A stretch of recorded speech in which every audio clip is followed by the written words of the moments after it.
Bienvenue dans Calma, le podcast où l'on écoute, où l'on se détend et où l'on s'endort. Merci de nous rejoindre ce soir. Ce soir, nous allons nous relaxer et nous évader avec une douce réinterprétation de l'épopée de Gilgamesh, l'une des plus anciennes histoires jamais racontées. Suivez le puissant roi d'Uruk dans un voyage d'amitié, de perte et de quête de sens. Laissez ce conte antique de courage et de réflexion apaiser votre esprit et vous guider vers un sommeil profond et paisible. Avant de commencer notre récit, prenons un moment pour nous détendre et laisser derrière nous les stress de la journée. Fermez les yeux et inspirez lentement, profondément, puis expirez doucement. Laissez le bruit du monde moderne s'éloigner.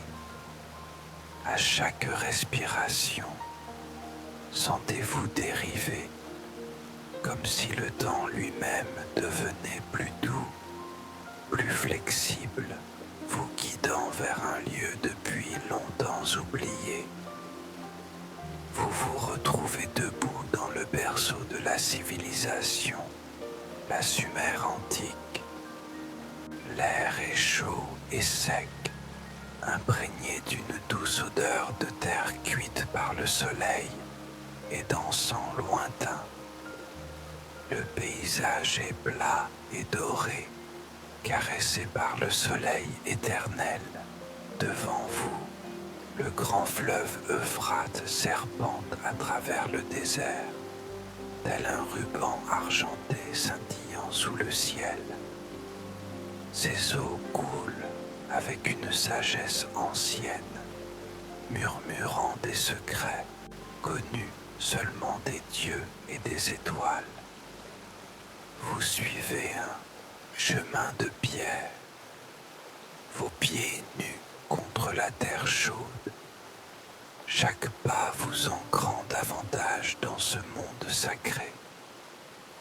À votre droite, vous apercevez le ziggoura dur, s'élevant vers le ciel, des couches de pierre baignées de soleil, sculptées par des mains depuis longtemps disparues. Vous ne ressentez aucune hâte, seulement un calme, le genre de calme qui réside dans les entrailles de la terre. Alors que vous avancez, une brise légère traverse les roseaux. Vous entendez des chants anciens, lointains et apaisants, portés à travers le temps. Il ne vous demande rien, il vous accueille simplement. Vous arrivez dans un jardin ombragé, caché derrière des murs de briques crues. Ici, tout est paisible. Les palmiers se balancent doucement. Le bassin au centre reflète le ciel comme un miroir. Vous vous asseyez au bord et à chaque respiration, vous sentez la paix de ce lieu pénétrer votre corps. Ici, dans cet espace sacré, vous ressentez la présence des anciens dieux, Inanna, Enki, Ninhursag. Ils ne sont pas loin. Ils vous observent avec une silencieuse révérence, gardien de la sagesse, du calme, du moi intérieur profond. Vous êtes en sécurité, vous êtes ancré, vous êtes éternel. Et maintenant que vous êtes détendu, nous pouvons commencer notre histoire. Dans l'antique cité sumérienne d'Uruk, Gilgamesh Gilgamesh marchait dans les rues avec l'assurance d'un dieu, et à bien des égards, il en était un, aux 2 tiers divin, fils de la déesse Ninsun et du roi mortel Lugalbanda, doté d'une force et d'une beauté sans égale. Gilgamesh souriait en marchant, sentant les regards de ses citoyens posés sur lui, un mélange de crainte, de peur et de ressentiment. Il se souciait peu de leur confort. Un roi devait être craint. Alors qu'il approchait du ziggurat où ses conseillers l'attendaient, il contempla la nouvelle section du mur qu'il avait commandée. Il tiendra 1000 ans, pensa-t-il. Lorsque je ne serai plus que poussière, ces murs prononceront encore mon nom. Dans le temple, le grand prêtre Shamash Nasir s'inclina profondément. Grand roi, une question requiert votre attention. Le peuple s'agite. Les jeunes hommes que vous enrôlez dans votre armée, les femmes que vous prenez pour votre plaisir, des familles sont déchirées. Les travaux sur le mur consomment toutes nos ressources. Les yeux de Gilgamesh se plissèrent. Suggérez-vous que je sois trop dur, prêtre? Non, mon roi. Je rapporte seulement ce que j'entends dans les rues. Leurs prières, ô Dieu, sont devenues désespérées. Qu'ils prient, répondit Gilgamesh avec un geste dédaigneux. Les dieux m'ont donné la domination sur Uruk. S'ils souhaitent changer cela, qu'ils descendent d'eux-mêmes du ciel. À l'insu du roi, à ce moment précis, les dieux écoutaient bel et bien les prières des citoyens d'Uruk, et ils préparaient une réponse qui changerait à jamais le puissant Gilgamesh. Gilgamesh ne connaît aucun égal et donc aucune retenue, déclara Anu, père des dieux. Il prend les femmes comme bon lui semble et épuise les hommes à construire ses murs. La déesse Aruru hocha la tête. Alors créons son égal, quelqu'un qui pourra lui tenir tête. Prenant de l'argile, Aruru l'humecta avec sa salive divine et façonna une silhouette sauvage, puissante et couverte de poils. Dans cette forme, elle insuffla la vie. Ainsi naquit Enkidu, un être de pure nature, fort comme les bêtes les plus sauvages. D'un geste, Aruru l'envoya dans la nature, comme une force contraire au pouvoir débridé de Gilgamesh. Loin des murs d'Uruk, Enkidu courait avec les gazelles à travers les steppes. Il buvait à 4 pattes au point d'eau et brisait les pièges des chasseurs avec ses mains puissantes. Les créatures sauvages l'acceptaient comme l'un des leurs, car il ne connaissait rien aux villes, au pain ou à la bière, les marques de l'humanité. Un jour, un trappeur découvrit ces pièges. Ils avaient été détruits pour la 3e fois.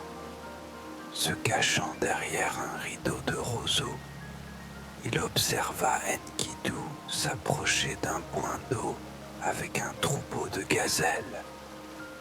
Les mains du trappeur tremblèrent à cette vue.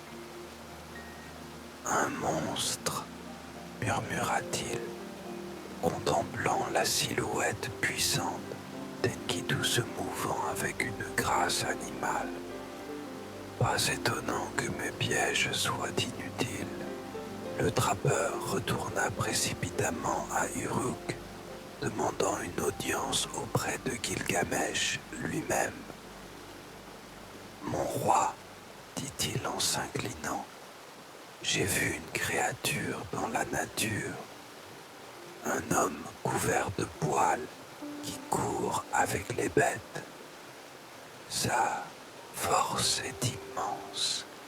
Il brise mes pièges comme des brindilles. Les animaux le suivent comme s'il était leur berger. » Gilgamesh se pencha sur son trône, intrigué. « Amenez-le-moi. »« Impossible, mon seigneur. Il est trop sauvage, trop fort. » Le roi sourit. « Alors nous le dompterons. » Il convoqua la prêtresse Shamat. « Pars avec ce trappeur.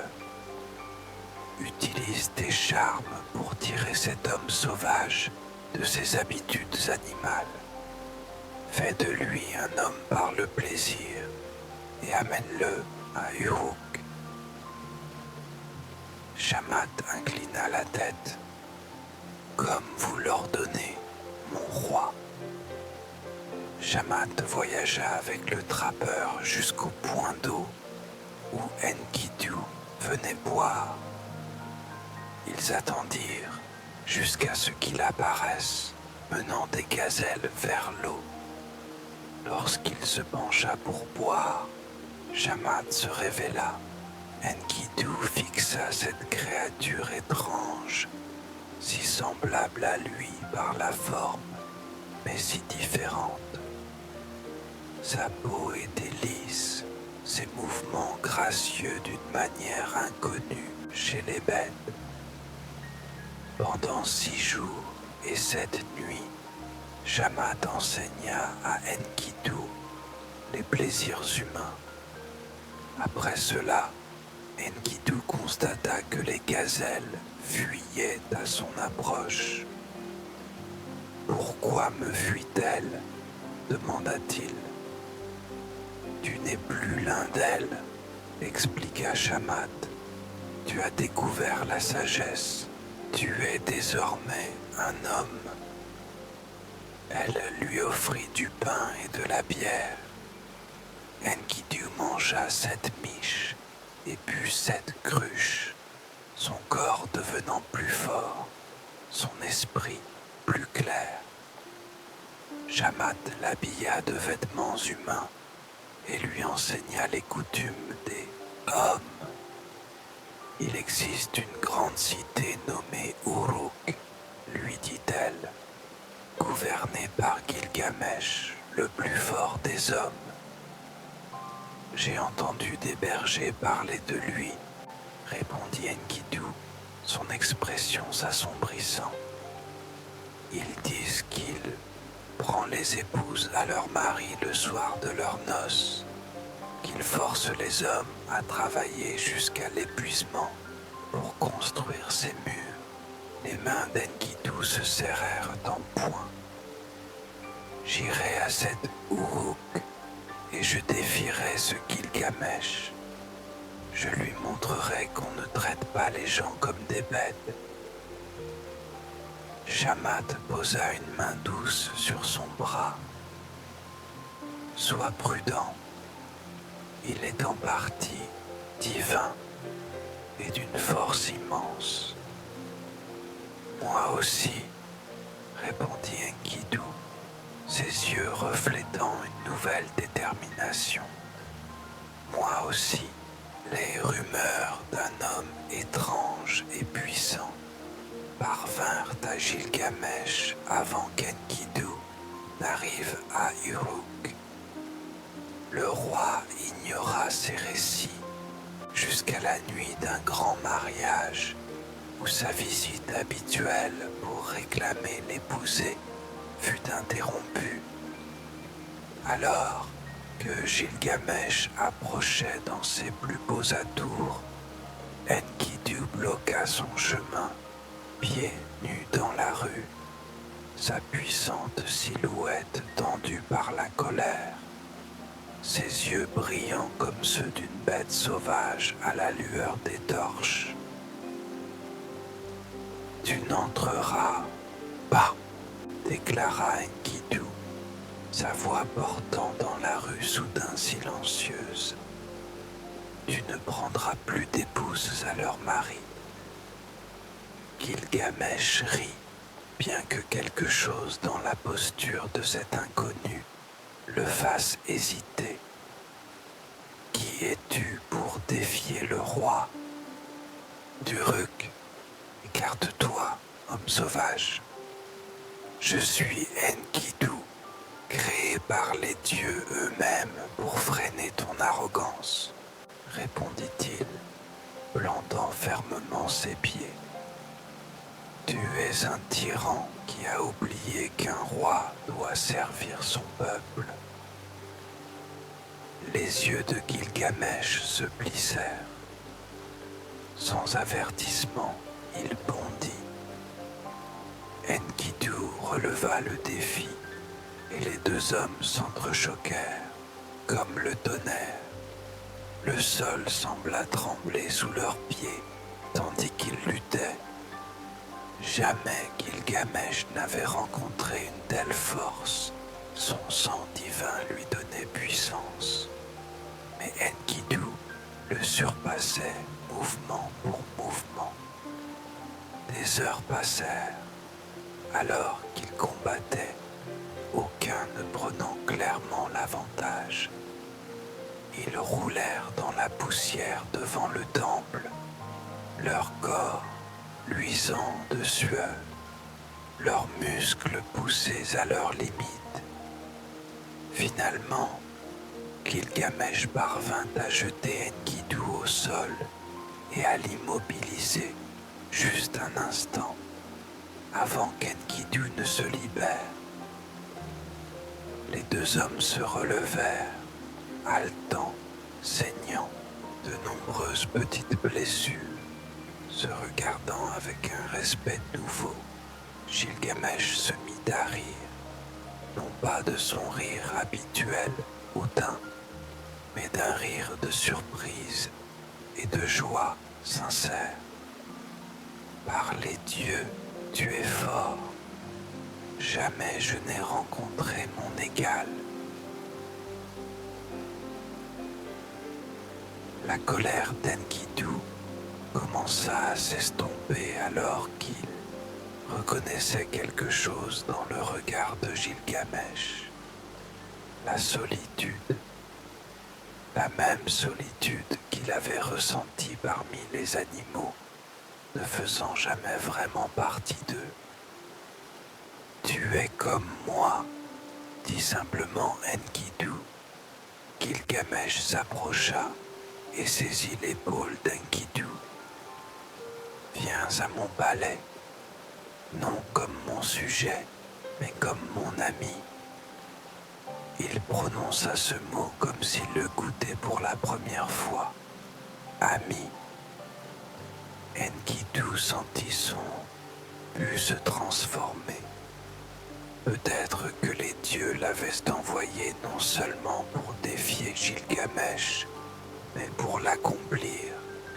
Ami, acquiesça-t-il. Ainsi commença un lien qui changerait les deux hommes à jamais. Des semaines passèrent, alors que Gilgamesh et Enkidu devenaient inséparables. Ils s'entraînaient ensemble, chassaient ensemble et partageaient de longues conversations tard dans la nuit. Les habitants d'Uruk remarquèrent un changement chez leur roi. Il restait fier et fort, mais moins capricieux, plus réfléchi dans ses décisions. Un soir, alors qu'il se reposait dans le jardin du palais, Gilgamesh devint songeur. « J'ai construit des murs qui me survivront, dit-il, contemplant les étoiles.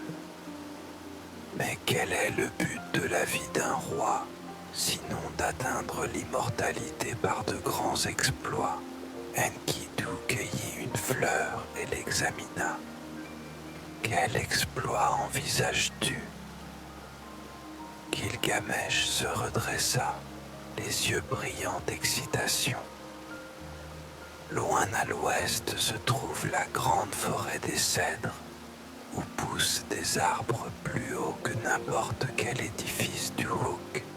La forêt est sacrée pour les dieux, protégée par le terrifiant gardien Umbaba, dont le rugissement est le déluge, dont la bouche est le feu, dont le souffle est la mort. Et tu souhaites affronter ce démon? Demanda Enkidu, reconnaissant l'ambition familière dans la voix de son ami. Ensemble, nous voyagerons jusqu'à la forêt, vaincrons Umbaba et abattrons les cèdres sacrés. Avec eux, nous construirons des monuments qui feront vivre nos noms pour toujours. La voix de Gilgamesh s'éleva, pleine d'enthousiasme. Enkidu fronça les sourcils. Umbaba a été désigné par Enlil lui-même pour garder la forêt. Le défier, c'est défier les dieux. Ne sommes-nous pas nous-mêmes en partie divins? Répliqua Gilgamesh. Quelle gloire y a-t-il dans la sécurité? Viens, ami, avec ta connaissance de la nature et ma force, qui peut nous résister? Le lendemain, Gilgamesh annonça ses intentions au conseil des anciens. Ils le mirent en garde contre cette expédition, leur visage grave. Umbaba n'est pas un ennemi ordinaire, dit le plus âgé d'entre eux. Ces 7 auras de terreur paralysent tous ceux qui l'approchent. Les dieux ne verront pas d'un bon œil cette violation. Gilgamesh écarta leurs inquiétudes. Les préparatifs commencèrent. Des armes furent forgées, des provisions rassemblées. Alors que Gilgamesh et Enkidu voyageaient vers l'ouest, le terrain devint de plus en plus difficile. Ils traversèrent des montagnes et franchirent des rivières, campant sous des étoiles étranges. Avec chaque jour qui passait, Enkidu devenait plus troublé. Je connais ces lieux sauvages, dit-il à Gilgamesh alors qu'ils établissaient leur campement la 5e nuit. Je sens le danger devant nous. Umbaba n'est pas une simple bête. Il est le chaos incarné. Après 2 semaines de voyage, ils atteignirent la lisière de la forêt des cèdres. Les arbres s'élevaient à une hauteur impossible, bloquant le soleil. Un lourd silence régnait, rompu seulement par leurs pas sur le tapis d'aiguille. Il sait que nous sommes là, murmura Enkidu, sentant une peur primale monter en lui. Comme s'il avait été convoqué par ces mots, un rugissement ébranla la forêt, non pas d'une seule direction, mais semblant venir de partout. À la fois, le sol trembla sous leurs pieds, alors qu'une silhouette commençait à se former entre les arbres anciens. Umbaba émergea des ombres des cèdres ancestraux, une figure monstrueuse au visage tordu. Ses yeux brûlaient comme des braises et son souffle brûlait le sol de la forêt.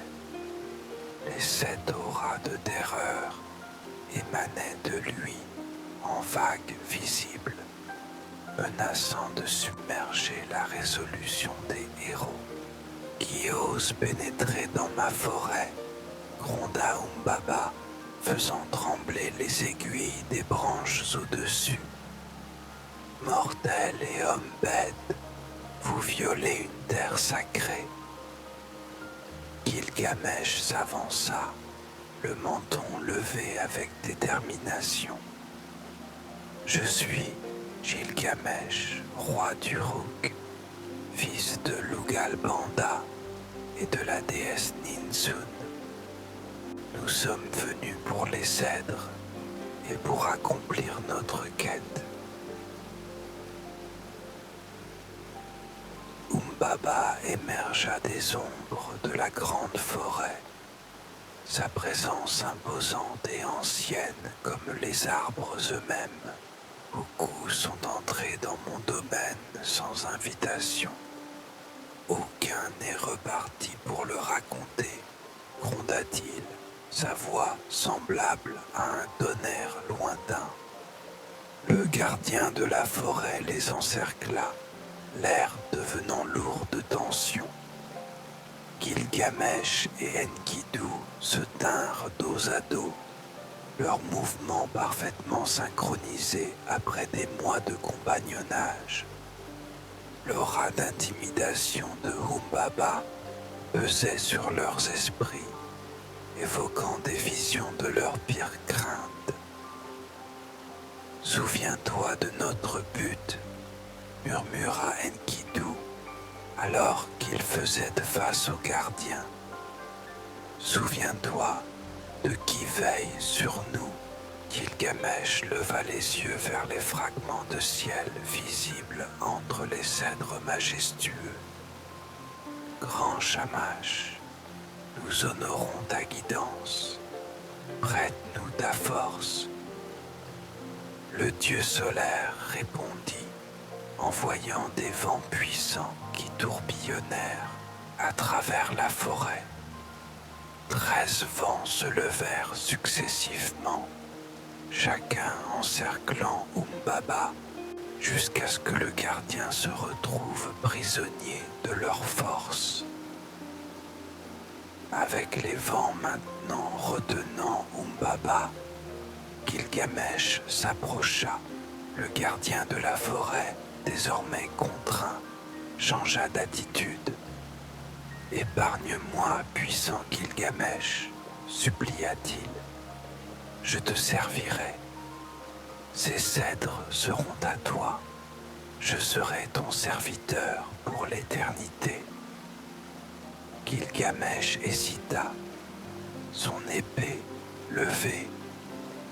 Il offre sa reddition, dit Enkidu, surpris par ce revirement. Peut-être devrions-nous accepter, mais quelque chose durcit dans l'expression de Gilgamesh. Non, quelle gloire y a-t-il à accepter une reddition? Les générations futures ne chanteront pas notre clémence, mais notre victoire. L'épée de Gilgamesh étincela, et la tête de Humbaba roula sur le sol de la forêt. Un grand tremblement parcourut les bois, comme si la terre elle-même pleurait. Maintenant, dit Gilgamesh, sa voix étrangement creuse malgré leur triomphe, nous prenons notre prix. Ils passèrent des jours à abattre les plus grands cèdres, construisant un radeau pour transporter le bois précieux sur l'Euphrate jusqu'à Uruk. À leur retour, le peuple célébra ses héros avec des festins et des chants. Gilgamesh commanda de grandes portes en cèdre pour le temple, gravées avec l'histoire de leur victoire. La renommée de Gilgamesh se répandit au loin après la défaite de Humbaba. Même les dieux en prirent note. Parmi eux se trouvait Ishtar, déesse de l'amour et de la guerre, dont le regard se posa sur le roi avec désir. Un après-midi, alors que Gilgamesh se baignait dans la rivière, lavant la poussière d'une chasse, l'air autour de lui se mit à scintiller. Ishtar apparut devant lui dans toute sa beauté divine, ses yeux reflétant la faim d'une prédatrice. Puissant Gilgamesh, murmura-t-elle, sa voix douce comme le miel. Ta beauté et ta force ont capté mon attention.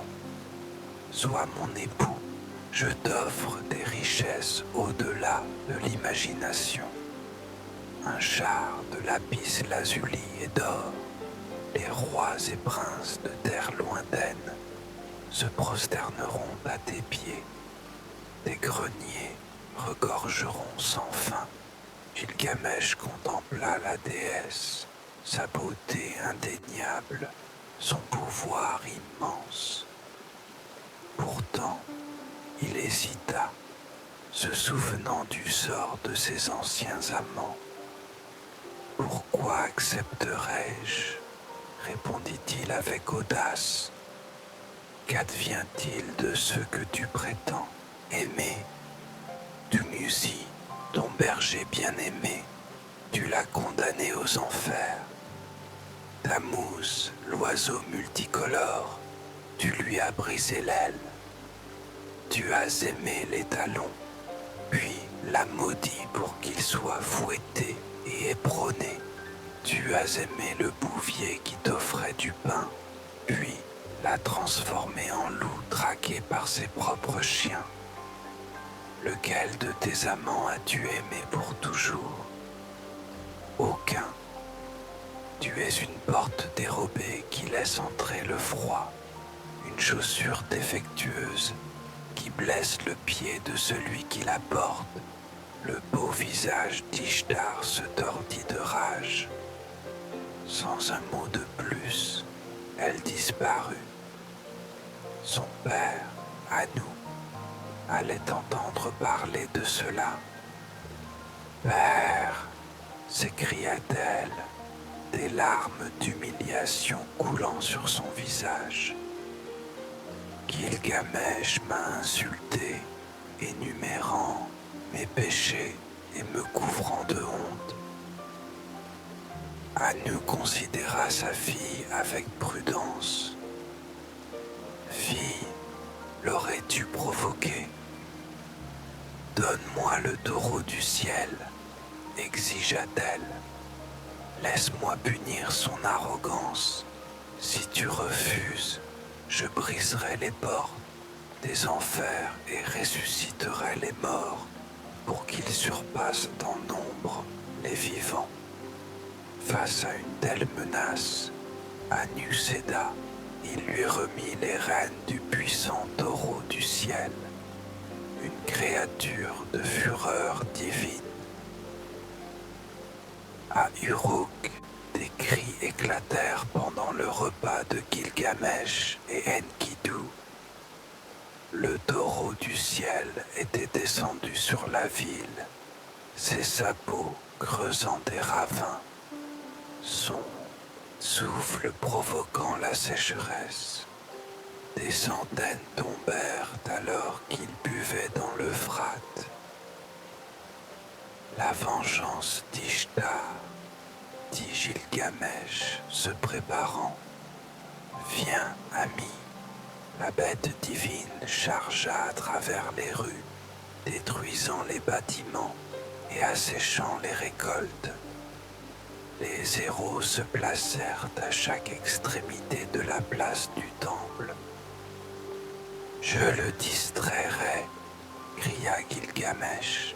« Saisis sa queue quand il le chargera. » Lorsque le taureau fonça vers lui, Gilgamesh esquiva tandis qu'Enkidu attrapait sa queue. Alors que la bête se débattait, Gilgamesh frappa son ventre. Le taureau se cabra et Enkidu le déséquilibra, permettant à Gilgamesh de porter le coup final. Alors que les citoyens sortaient pour célébrer, Ishtar se lamenta depuis les murs d'Uruk. Enkidu, enhardi, arracha la patte droite du taureau et la lança vers elle.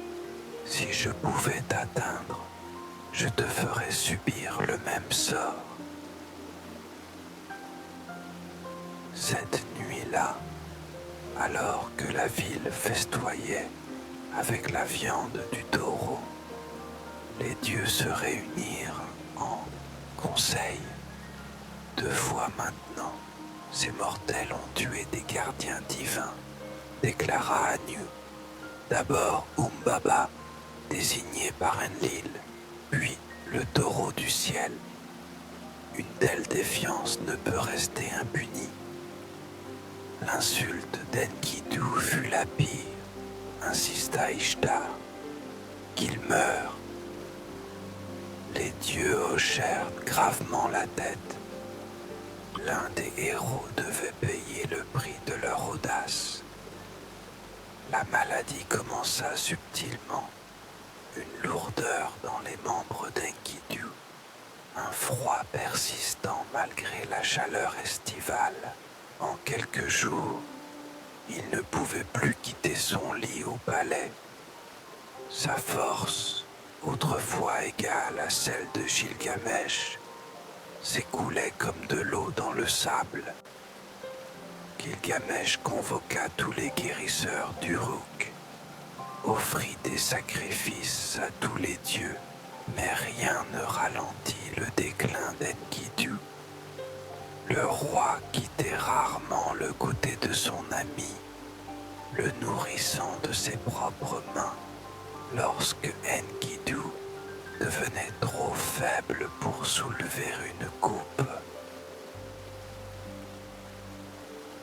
C'est le jugement des dieux, murmura Enkidu lors d'un moment de lucidité. Sa voix autrefois puissante, maintenant faible. Dans sa fièvre, il blâma le trappeur qu'il avait découvert, les chamades qu'il avait civilisés, les maudissant tous deux pour le chemin qu'il avait mené à son lit de mort.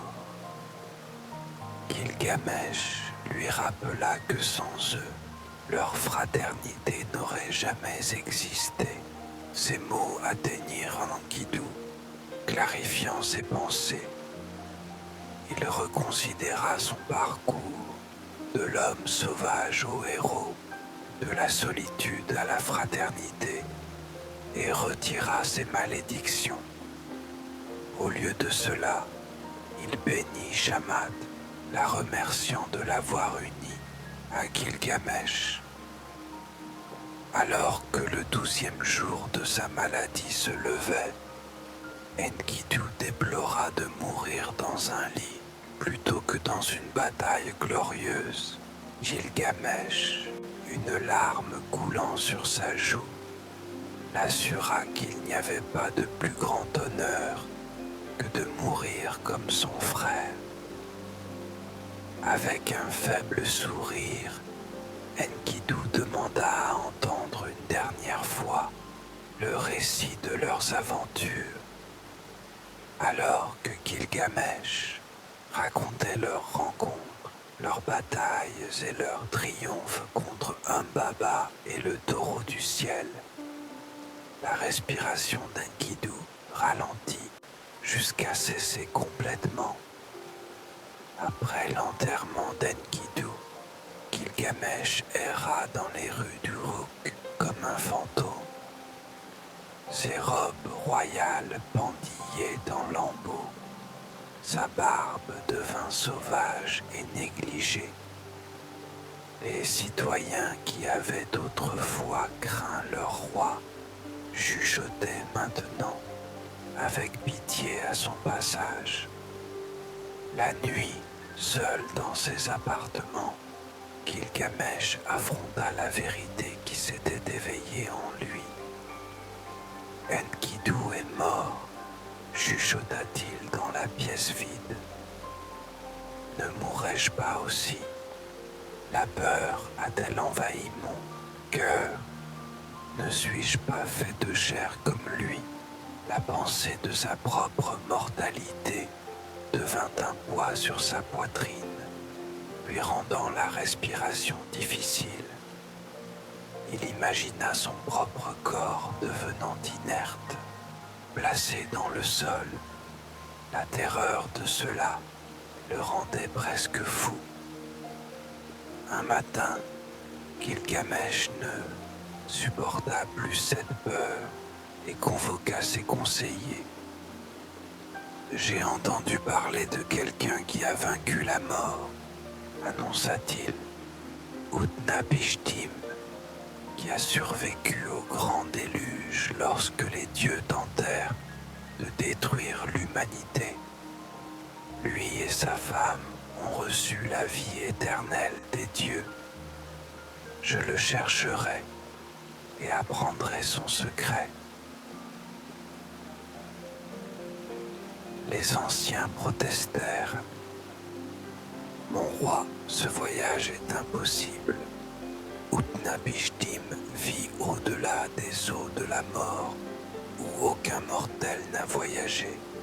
Je ne suis pas seulement mortel, répondit Gilgamesh, sa voix retrouvant une partie de son ancienne force. Je le trouverai ou mourrai en essayant.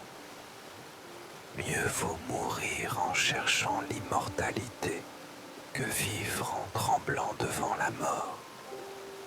Il nomma un régent pour gouverner en son absence et prépara un équipement simple, une outre d'eau, un arc de chasse, un manteau de peaux animales. Aucun apparat royal ne l'aiderait là où il allait. À l'aube, Gilgamesh sortit discrètement par les grandes portes d'Uruk. Derrière lui se trouvait la ville qu'il avait bâtie, le peuple qu'il avait gouverné, la tombe de son seul ami.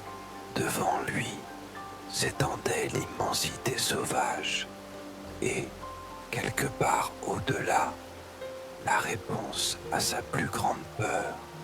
« Attends-moi, Enkidu » murmura-t-il au soleil levant.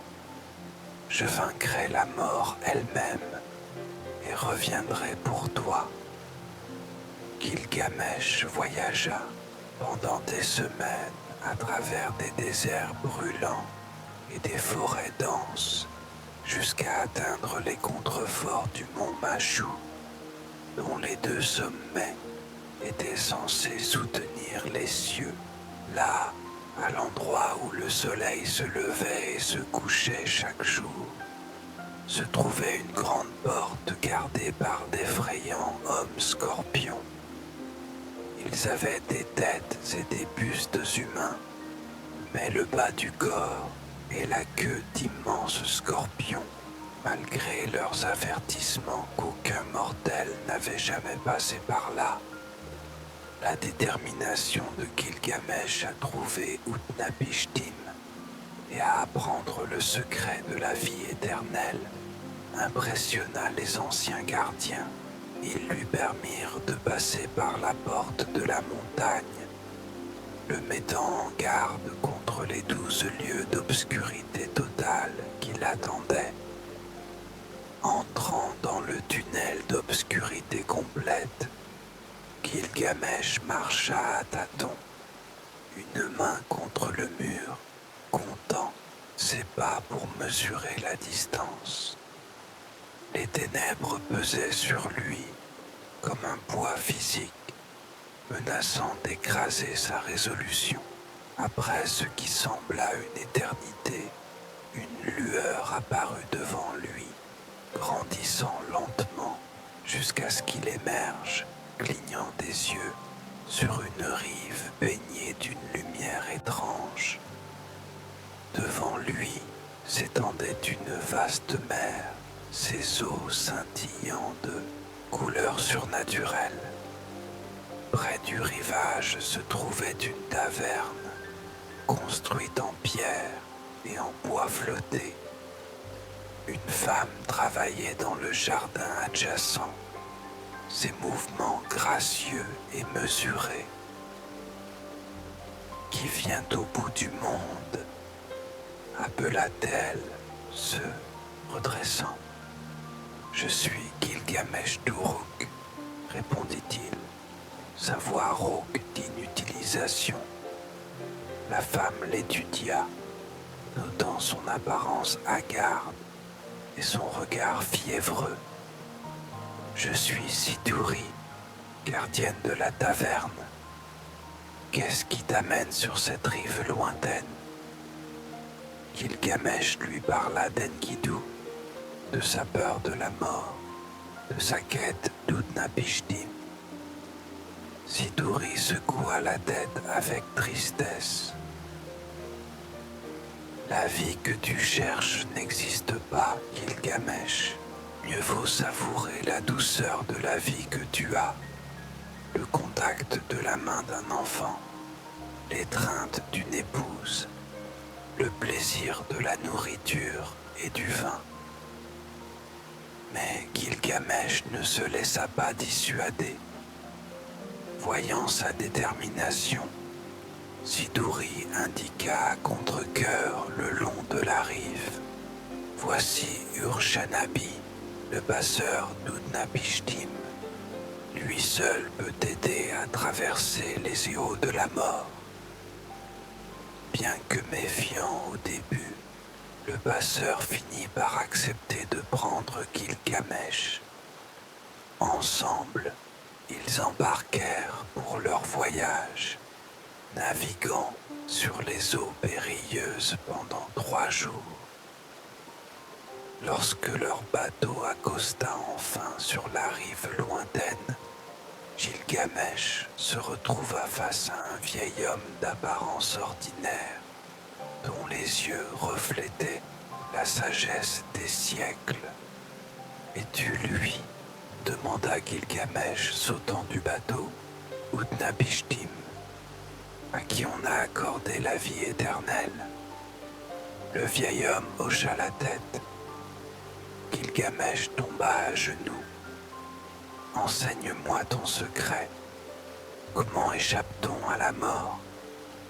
Mon ami Enkidu est parti, et je ne supporte pas l'idée de le suivre dans la maison de poussière. » Les yeux d'Utnapishtim devinrent lointains.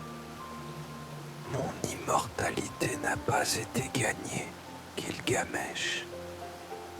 Elle m'a été accordée parce que j'ai survécu lorsque les dieux ont cherché à détruire l'humanité avec un grand déluge. » Il raconta comment Ea, dieu de la sagesse, l'avait averti de construire un immense bateau et de le remplir d'animaux de toutes sortes. Pendant 6 jours et 7 nuits, la tempête et les inondations avaient ravagé la terre. Lorsque les eaux se retirèrent, son bateau s'échoua sur le mont Nimouche. J'ai envoyé des oiseaux pour trouver la terre ferme, continua Utnapishtim. Lorsqu'ils sont revenus avec une branche d'olivier, j'ai su que le monde était à nouveau habitable. J'ai fait des sacrifices aux dieux qui avaient faim après avoir détruit leurs adorateurs. Et ils t'ont accordé la vie éternelle en récompense, demanda Gilgamesh avec empressement. Enlil était furieux qu'un humain ait survécu, mais Ea le persuada de nous rendre, ma femme et moi, immortels au lieu de nous détruire. Nous avons été placés ici loin de l'humanité. Utnapishtim soupira. Ce n'était pas quelque chose que j'avais cherché, Gilgamesh. C'est simplement arrivé. Gilgamesh fixa Utnapishtim, la frustration grandissant en lui. Tu ne m'offres aucune voie vers ce que tu as accompli. Parce qu'il n'y en a pas, répondit l'immortel. Mais je vais te donner une épreuve. Vaincre le sommeil, qui est la petite mort, avant de chercher à vaincre la mort elle-même. Reste éveillé 6 jours et 7 nuits, et peut-être que les dieux considéreront ta demande. Gilgamesh accepta avec confiance, s'installant sur la rive. Mais l'épuisement de son long voyage le submergea rapidement. À peine Utnapishtim s'était-il éloigné que la tête de Gilgamesh tomba. Ses yeux se fermèrent et il sombra dans un profond sommeil.